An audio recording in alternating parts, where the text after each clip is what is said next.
If you've never heard of Cooks Creek, Manitoba, you're not alone. A small town just 40 minutes outside of Winnipeg. There isn't much there besides the trees and fields that line its country roads. But if you ever drive through, you're going to want to make sure you pull out your camera when you reach the Immaculate Conception Church and Grotto.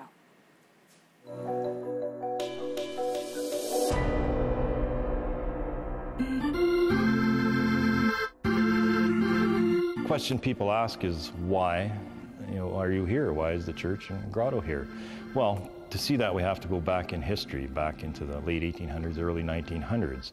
There was actually two small parishes in Cooks Creek. There was a huge windstorm in the late 1920s that damaged the churches, and St. Nicholas actually got lifted off its foundation. So they looked at each other, the two church councils, and said, well, we can repair our churches or we can build a new church. Well, great idea, but none of them had ever built a cathedral like this before. Fortunately, they had heard of Father Philip Roux. He was a priest architect building a new church in Portage-la Prairie, just west of Winnipeg. So they asked the bishop to have him be sent to Cooks Creek. So he came here, and the first thing he said was, what a God-forsaken place this is. It wasn't my will, but it was the will that I serve in Cooks Creek, so I shall. 1930. Well, that was the height of the Depression. They started building this.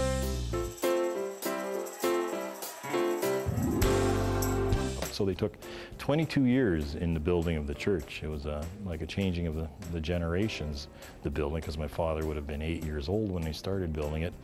And when they completed it, he was 30 years old when he got married in this church. And that was 1952. If you look, it is a Byzantine rite, and that means, some structural things. It's the shape of a cross. A dead giveaway as you're driving up to the church is the domes, and the church is in the shape of a cross. And if you count the pillars on each side, there's 6 pillars, equals 12, representing the 12 apostles supporting the church. If you look, you'll see icons around the church, and that's very, Eastern. Because we're in Cooks Creek, we're a bit of a mix of East and West because of not only Father Roux's roots as being Roman Catholic and then converting to the Eastern Rite, also the area. It was immigrants from Ukraine, from Poland, and from everywhere else that were moving to the area. So the community was a mix of East and West, and the church reflects that. We're a provincial historic site, we're a national historic site, and part of that uniqueness is because we are a mix of East and West. Now the grotto, which is just north of our church, what was the inspiration for that? Well, Father Roux, who was Father Roux?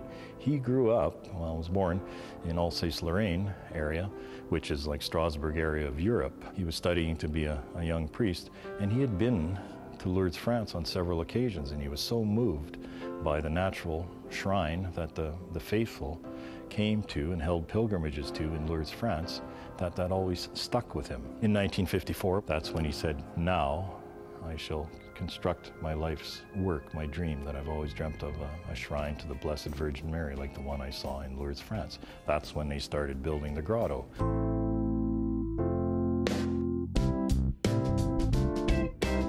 Some people think it's just a museum open on weekends. Well, no, we're actually a functioning church. We have our catechism classes, youth programs, and our services every week. To this day, we continue to have community events that are not specifically religious events, but they're community events that everybody is welcome to come to, like our medieval festival, which is knights and ladies, knights in armor jousting, and our big banquet in the courtyard of the grotto in the evening. That's sort of a Reader's Digest version of the building of the church, the why of the church, and the why of the grotto.